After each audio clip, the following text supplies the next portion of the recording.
Kelala chuma mukatula na bale.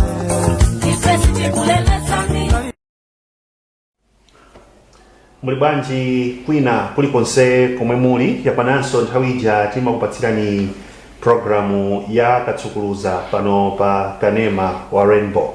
Dzina langa ndi Obre Kusakala, ndi mzanga apa. Ine ndi Jonah Pankuku. Lero ndi lachiwiri pa 5 July 2022, masiku ndithu kuthera kuchitseko. Tili mwezi wa number 7 already. Pompano ndi December Already. And we'll be talking of 2023. Mwazisomo za Mbuye ngati tikhale moyo kalikonse tikaona.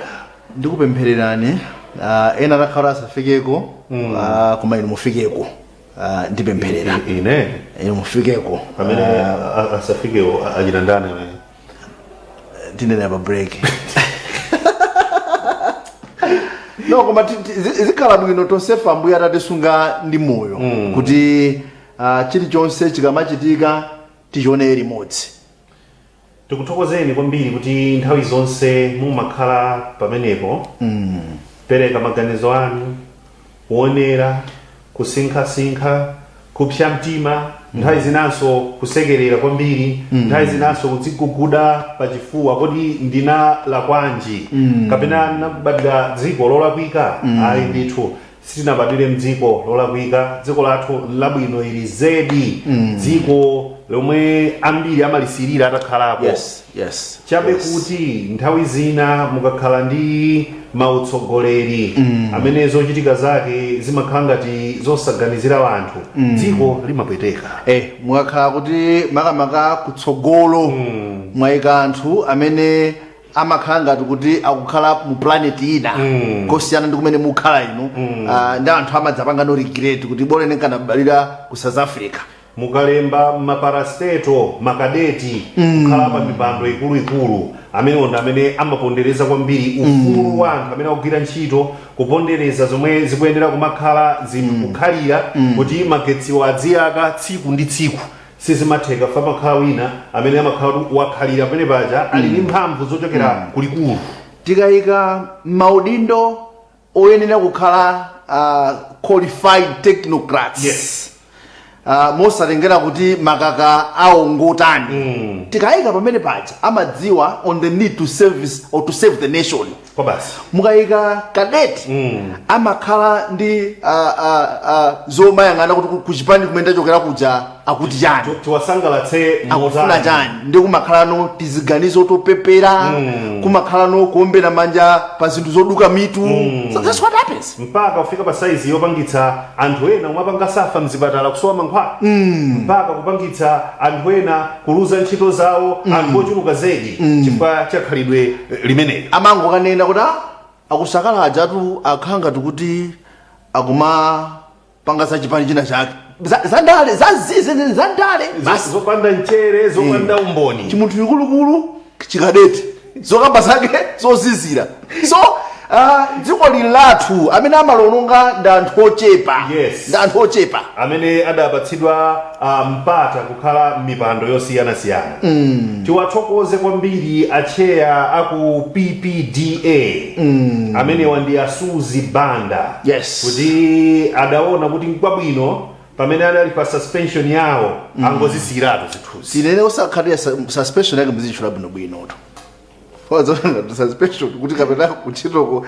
No, Asuzi banda ndamene anali John Suze Banda. Yes. Ndamene anali board chair wa ku Public Procurement and Disposal of Assets Authority. PPDA mwachula ichi. Awa ndi modzi mwa akulu amene adatchulidwa kuti akuganiziridwa pankhani yokhudzana ndi zakatangale. Yes. Akuganiziridwa ndi Azuneth Sata.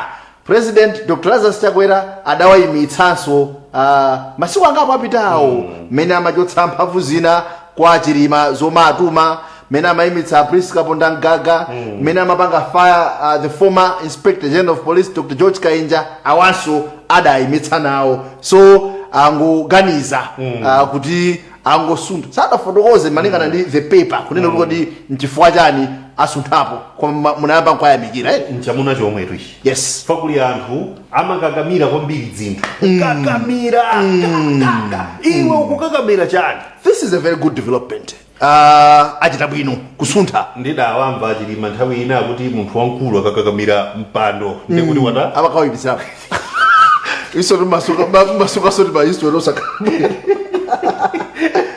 kukakamira kwambiri akulu ti just pave way amange ma investigations zawo ngati muli oyera ngati sikunadetsedwe ngati sikunaole you definitely come back. Yeah, I think it's a good development. Sizimafunika kukakamira zinthu zimafunika statesmanship. Yes. Ndetu wathokoze kwa basi ya John Sus Banda pochita kuthekera kotero imeneyi inangodutsiramo nkhani ya lero ndimene tidayipanga introduce dzulo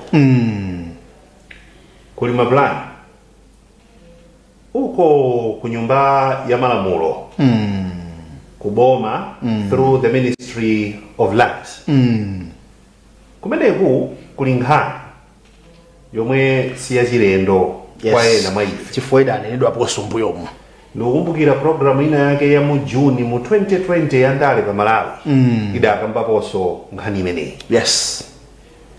Kumeneku akufuna guys akufuna agwiritse ntchito ndalama zokwana 60 billion. I'll name the figure again. Yes. 60 billion Malawi kwacha. Kumangira nyumba za aphungu. Yes. Okwana 193 dziko muno. Nyumbazi zimangidwe madera mene mwachokera aphungu umo kuma constituency. Christopher Banda chimenecho usachichotse mwansanga. Imene mkuoneka zina za erozo ndi bullet number 5 tifuna tiiwerenge usachichotse mwansanga. The project will construct houses and offices for parliamentarians in all the 193 constituencies. The houses will be occupied by the incumbent member of parliament at their respective constituencies. Mwina ukoza kusuntha kwa malizirako aone figayo mwina kumati mwina mukamba sa 6 billion chakumanja kwenikweniko kukoza kutionetsaso kumene ku bullet imeneyo kumanja kwake kwenikweniko kukuoneka ndithu figa imene yatchulidwa. Ndimafuna ikamabwera imeneyo izizi malingana ndi paper limene alemba Nation. Yes. Mafuna muone figa icha pamenepo ndi imeneyo. That's 60 billion kwacha. Yes. Mandanda amene ali ukoko ku mandandawo akona 9 ndetu ndiwa pa 6 yo akwana 10 60 billion imene. Now ndinawamva anduna unalesa nabele kumene kuti ufuna ndingochipanga link kuti a Nation newspaper apanga base story yawo on what. Yes. Izizi akuzona anthuzi zili mu public sector investment program. Yes. Imene ndi a budget document imene imafotokoza all the planned developmental projects. So for now anduna anaimba pa Facebook no Ministry of Lands ilibe maplani awawa ife tukambaza this is a budget document. So chochoambira mafuna tipange base our departure yathu tichokereka pamene poponera kuti document ndimeneyo anduna atokhala kuti alibe maplani but fundunako chiriko ichichi chiriko kupala mu budget. Yes. And so manene kuti mwina chisaida ukhanga kuti nchachilendo leroli there was a speech imene president chakwera adanena mu parliament and there was this mention. Yes. Issue ina abweretsa controversy yochuluka kuti mpaka namudzira mangira ma MP nyumba ma MP zona. Well, Jonah, someone from parliament, a friend was arguing kunena kuti komatu this is a very good initiative. Okay. Chifukwa chokuti ma MP aja pa allowance yawo pamakhalanso ndalama ya accommodation. Nde amafuna kuti achotse imene ija amangire nyumba kuti ndalama imene ija asamalandire. But let's look at the priorities because that was my argument. No. Let's look at the priorities. Amenity now ngati dziko linolo. Obre. Usanapite kwanza usanamalizitse. nyumba imodzi itipange cost around 311 million kwacha. Nyumba imodzi. Yes. Around 311 million kwacha. You multiply that by 193 goes to 60 billion. Okay. So according to national newspaper, figure ya 311 million kwacha, it's 5 times more than the cost of a modern 3-bedroomed self-contained townhouse. On average would cost about 60 million. No. Can you go back, read the statement again? Didn't go in. At the amount ya 60 billion kwacha, at that amount, it means each house will cost taxpayers around 311 million kwacha, which is 5 times more than the cost of a modern 3-bedroom self-contained townhouse, which could cost on average 60 million kwacha in Lilongwe. Awatu safuna za modeni pamene mafuna kubwera aphungu wathu kumalawi kuno za modeni zi iyai amafuna state of the art. Yes. Ndadafuna nyumba mbambande kuti ikhale ku constituency eko. Komano, let's look at this. Ndi aphungu angati kumalawi kuno amene amakhala ku constituency kwawo. Pamenepo amene amakhala kuti amwavotera ndi akhalo kudira kwawo uja ndangati ndanthu kochepa. Number 1. Number 2, let's go back to the issue of the priorities amene tili nawo ngati dziko. Kodi pakadali pano chomwe tikuyenera kumanga chofunikira kapena zofunikira kwambiri ndi ziti tisanafike kumaganiza za aphungu amene already sitting allowance yawo John siya masewe akamakayamba ntchito kuti akayamba kuti angosankhidwa kupita kumene kuja kumakhala loni ndi kale wapatsa ndi 50 million or so. Then ndikuuze ndi 50 million. As we are talking ndrama imene amayenera kuti ndiye chitukuko cha kumidzi koma timazoti ambiri amacholera m'matumba. CTF inafika inachoka pa 40 million inafika pa 100 million kwacha. Wow. Now malodza ano amene ndiona kuti ndi malodza kapena kuti utha kaundu fiti. Check how anthu akhungu la Chalubino they are struggling for nyumba zabwinobwino for their security. Don't even go ku nyumba. Don't. Mafuta omwe wodzola. Lotion. Let's just go there. Mafuta omwe wodzola. Guys, let's go to public schools, primary schools. Amweni. Zomvetsa chisoni. Lero mene kukuzizirira mulero. And chomvetsa chisoni kwambiri ana athu ku primary mpaka pano Jona amboma amavala be kabudula. Mu June. Ndikukhano pafumbi. Ndikakhala pasi pamwala. Mashawaza akayamba klasi ya therapy pomwe werukani kapena kasangirane ndi anzanu amu ndi mu B ndi kukakhala chigulu mene muja azikangoimba nyimbo. No lessons, no classes. And we have the guts to say we want to use 60 billion kwaje kumangira nyumba. Somebody amanena kuti kanga kuti mwina sichoka yakuno pama investor kutokama investor that even pomuza investor yo munamuza kuti ma priorities athu nchani. Even zomwe timabwereka. Yes. Zinthu zomwe timagwirisira ntchito zimakhala zinthu zomvetsa chisoni kwambiri mdzikomo. Mabwereka tu pa dzina lokumachoti Malawi. Amen.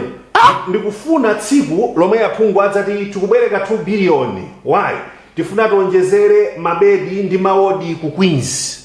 Tifuna tionetsetse kuti pasakhale gap pa nkhani yokhudzana ndi mankhwala ena aliwonse ofunikira kwambiri including even the dialysis machine adzitani adzipezeka. Tikufuna tibwereke ndalama skulu ina iliyonse tionjezere mabloko pasapezeke mwana ophunzira panja pasapezeke mwana okhala pansi pamwala.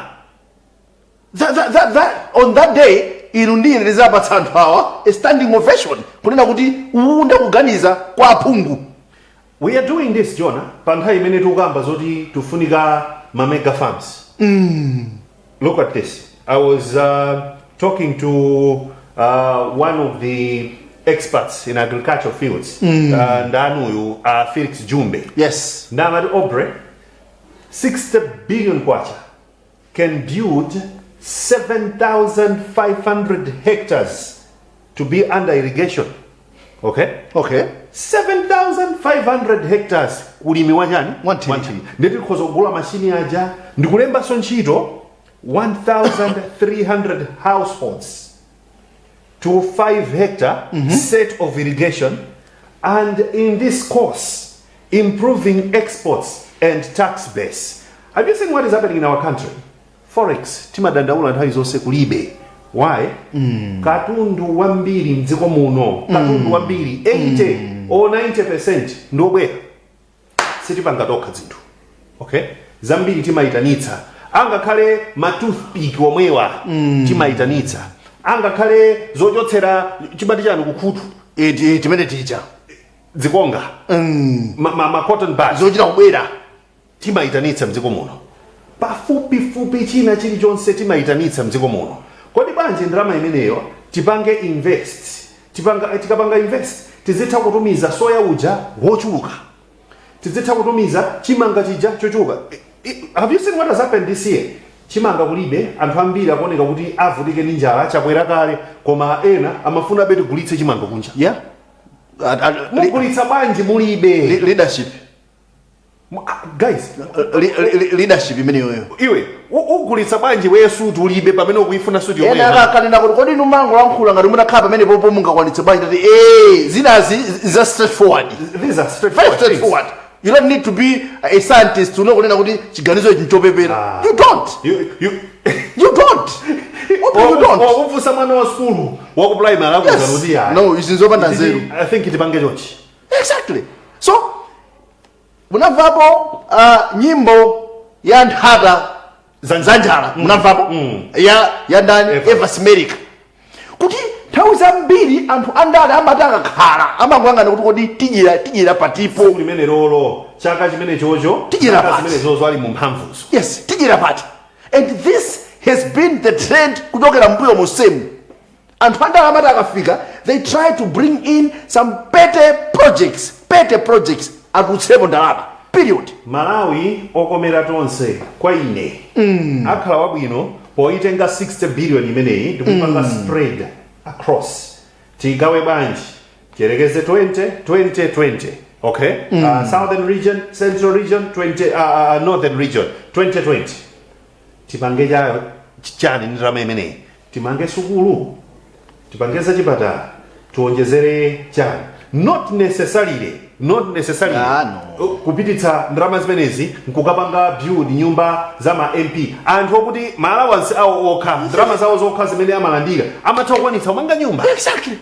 Amatha kukwanitsa kumanga nyumba. Kodi mukuti dziko la Malawi silamphawiso ndikuti ndilalemera okhaokha. And before we even do that nyumba za polisi unazona, and you have got nyumba za anzathu aku military unazona. For lack of a better way, mutrabe kuti ndi nyumba, you still have the energy. You still have the energy. Kuti ndi nyumba. Ziphakasa adamanga kale kale kama. We know there is a project now akuti kuli 10,000 houses so zimangidwe. Out of 10,000 zamangidwa ndi zingati as of today. So unatuone nyumba za polisi zija za serikali tukamba apa ma needs anzipatala zinthu izi zimene ngati boma limene kuti zitsogoza patsogolo kuti bwino. Koma no kulemba ndithu no 60 billion kwacha not 60,000 60 billion kwacha timangire nyumba aphungu. Dola imeneyi sitingapange invest mu china chake chomwe chidzitipangira ndalama andikena kuti kamapanga ndalama zatidziona kuti ndalama imene tatulutsa tipanga nayo chani kuti ithandizire even warfare ama parliamentarians. So, but we can't be doing these things now. Ukumbukira ndinake tinkanena kuti muthaukhala kuti muli ndi maplani abwino. Of course this is not a good plan. Yeah. Kumano even nthawi imene mutchulira zinthuzo osakhala mupanga implement that time even kungotchula kumakhala kuti ukuoneka kuti mulibe nzeru simuganiza.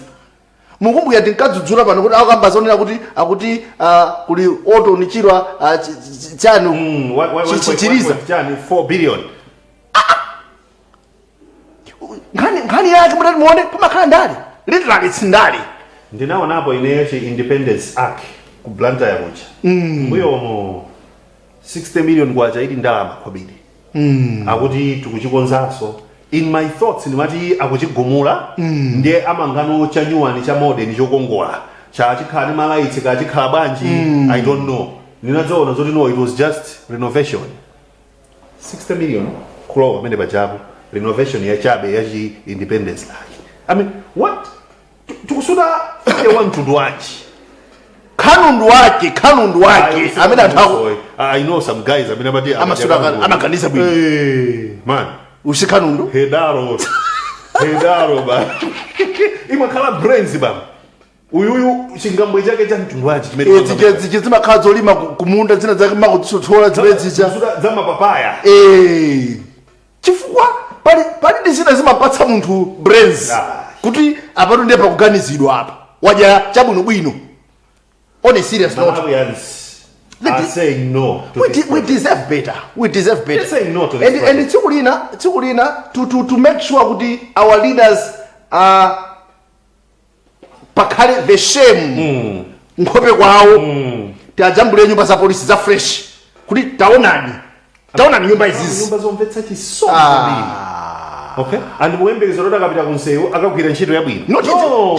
tipita even pachipara tikajambule ana skulu ali panja mulilongo muno kuti basi ana inu mufuna mudzakhale ndani adotolo azitsogolere anu ma priorities anu sinuyoyi ukudziwa zoti kulilongwe konkuno kuli area mbali yawo kwa kumati air wing okay do you know kuti there is a section mbali ya kumene kumagetsi kulibe sanafike as we are speaking mpaka pano koma anthu akugulitsa dzaguleni maploti amakagula kumeneko mtaunimo akugulitsa amwenye uko pitani kumene kulibe magetsi we don't care about you that's what is being said here komatu tikanasintha kachitidwe ka zinthu zokuti amalawi adziti akamuona munthu andale adziti pakudutsa thata ya njala apa sizabwino izochititsa manyazi ndakwiya kwambiri kaye tipite ku break tibweranso timalize but we repeat iyi haili mu budget kachotseni chimenecho ikanizindalamazo tentivangireze zina zofunika ndikukambatuza boma limene mtsogoleri wake ndi Dr. Lazarus Chakwera a servant leader ichichi anthu akuti ichichi we say no to the building of these houses at the cost of 60 billion Malawi kwacha no let's go for a break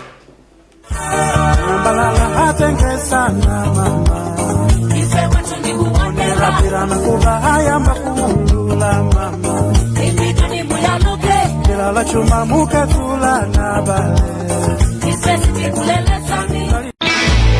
nyengo yozizira yafika akatswiri za nyengo afotokoza kuti chaka chino kuzizira kwambiri kuposa zaka za mbuyomu kutanthauza kuti matenda amene amadza ndi nyengo imeneyi atha kukhala ochuluka kupewa kuposa kuchiza musalole kuti mavuto ngati chibayo mphumo kubanika zimfine zokakamira ndi ena otere akusowetseni mtendere pa nyengo imeneyi chulukitsani chitetezo cha mthupi mwanu ndi ma herbal supplement a Maranatha kuti mupewe mavuto odza ndi matenda amenewa ma herbal supplement a Maranatha amathandiza kuchulukitsa chitetezo cha mthupi zomwe zimapangitsa thupi kukhala ndi kuthekera kumenyana ndi matenda monga chibayo mphumo kubanika zimfine zokakamira BP shuga matenda a mtima chiwindi ndi mapapo kuotcha kwa miyendo komanso mapazi ululu pokodza likango komanso mitundu yambiri ya kansa musapsinjike chifukwa cha nyengo yozizira imbani foni lero pa 0888381131 kapena 0996867190 Maranatha Natural Healing Ministries dziko la Tanzi mabanja a Tanzi wakusina kutu ndi nasi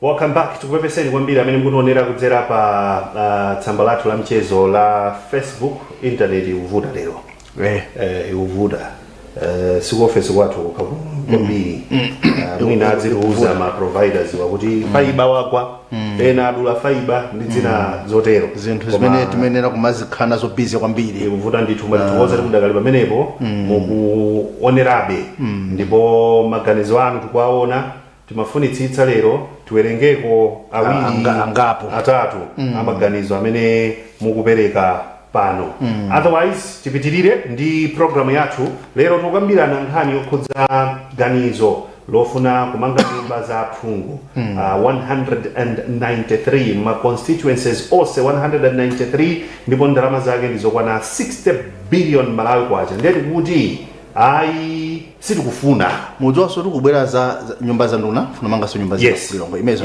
plan imeneyo naionazo mwina that one mwina tizayika tsiku lina komano tikutsutsaka yepano iyo nena kuti iye ama MP tikuti ayi tikamati ayi tikunena kuti chani ndikitonzo kwa munthu Malawi ovutikitsitsa kwambiri kuti adzimva kuti phungu mudamvotera kunoko uti amene mudamvotera adathawa nakachona mtauni ndakuti afuna amangire nyumba ya 311 million kwacha ndi ofesi kunoko phungu adakulonjezani kuti buliji imavutika nayo ana maluza nayo ana apa akamapita ku sukulu amakokoloka nawo sadakumangire nija amene ucha boma akuti lufuna amangire nyumba kuno state of the art a house abana it's a slap in the face of Malawi ndikwatu kwana ndiphuzo ilili kumene ndikusaganizirana imene Jona ndi jatakhala wikamba mbuyomo kuti zimene zikuchitika mdziko muno olemera dzingo lemererabe exactly osauka kumasaukirabe even access ku zinthu zofunikira kwambiri pa miyoyo yawo ya tsiku ndi tsiku osauka kumangosaukirabe wapeza ni mwana wamphawi wa nzeru zake bwinobwino koma ukanika kukhala ni mpata opita ku university why background ya school imene akuphunzira nthawi imeneyo okay pamene mwana wa MP mwana wa nduna ali kuti mwana uja ali ku England akuphunzira umeneko. I saw some debate on this issue pena like kunena kuti why wina boma la Malawi ndi ndani ya sompo nawo zizosatheka kungopanga introduce policy yokuti kandi mwana wa nduna wa MP wa vice president wa president tose public schools. I have some messages here, Jonah, before we go. Okay. So, good morning to you. Akuti zozo nduna zilindama nyumba amangaoka tamangani facility mujotse ma street kids in town imu enawa alibe makolo. Atingati ndalama zaswana zozochita lembana aphunzitsi omwe akuvutika Malawi muno ma MP wakulandira kale ndalama zochuluka amangaoka nyumba amene onda under Durban. Okay. Sinzoli misale muyawodika ine under Durban. Nanga akazauza office yo wina yazagwiritsa ntchito obwerayo. Yes, that's the plan. Yes. Amene wandia Dickson wa Ntavi. Elufe Zingano, good morning to you. Akuti tidzagwetsa nyumba zimenezo mikuyo madani isokodezo. Ane Mulumbe, good morning. Amene adayodza Malawi anatira kwira kwambiri chonena ndilibe mauthenga ngambiri pamenepa koma nkhani yake ndimene kuti for now chenti pangekaye zinthu zina ine ndikanakondetsetsa tikanapanga invest in companies. Yes. Tipange invest in agriculture. Tilembe ntchito anthu ambiri. Tili ndi anthu timakamba nthawi zonse tili ndi anthu amene aphunzira kubunda kuja. Ma scientist abwino. Yes. Akatakwe. Komano vuto ntchito kulibe. Amakagwira ntchito zosiyana. Ndi zimene adakaphunzira. Upeza kuti tili ndi Green Belt Initiative yomwe ikwenda kuthandizidwa kwambiri ndi akadaulo ngati amenewa. Koma wapezeka zoti sizikutheka. Now, chimene chimandigwetsano mphwayi ino kwambiri. Nkhani ngati zikamatuluka olumayiko amene amathandiza kama institutions achina IMF, World Bank amakhala kumaona kuti tona lino ku Malawi kuno. Ma decisions amene wapanga ndi. Ma priorities awo taonani ino. Let me go through other messages here. Harry Shawa said dziko lathu lino ndi dziko lomvetsa chisoni kwambiri. Anthu amene adapatsidwa udindo kuti atiyendetsere dzikoli amakhala anzeru asanapatsidwa udindo koma akangopatsidwa udindo nzeru zonse zimawathera. Akutero maganizo awo. Frank Fradinho Fayeti mwadzuka bwanja kuti salale ya boma kumvetsa chisoni pomwena akuamangira nyumba zikomo kwambiri ayi zikomo a Kingsley Gamaliel nkhani muli bwanji lero anthu awa ndi akuba kwambiri anthu amene wawa Lonex Kachamba ma MPs amakhala mtauni samakhala constituency akutero amene wa Patrick Mphalumo bravo Katsukuluza. Can they invest those funds to open 193 mega farms in those constituencies so that they can reduce employment? Kuganiza Straightforward things. kuganiza uku Straightforward things. Tizipita ba nthawi ilipo? ayi yadithera Nthawi yatha. kunena motsindika kuchokera kuno ku program ya Katsukuluza komanso amalawi wa message amene tawerenga sinamve wina apabwe akunena kuti iya imeneyo ili bwino apapa ma messages ambiri akunena kuti izizi ayi ndimalize motere ndale zathu tikanapanga ndale zosiyana ndikuti sikuti amalawi akamona munthu wa ndale adzinena kuti pakudutsapo nthaka ya njala apa imene ngofuna dzingoti yamwa ndine Jona Pamkuku mwakoma nomse. This is Aubrey Kusakala, Rainbow Television, Katsukuluza. The moment of truth is here. Tinelelero unena kuti fulu ndi chule ngosiyana mphamvu ngakhale kuti fulu amayenda pang'ono. Bye bye.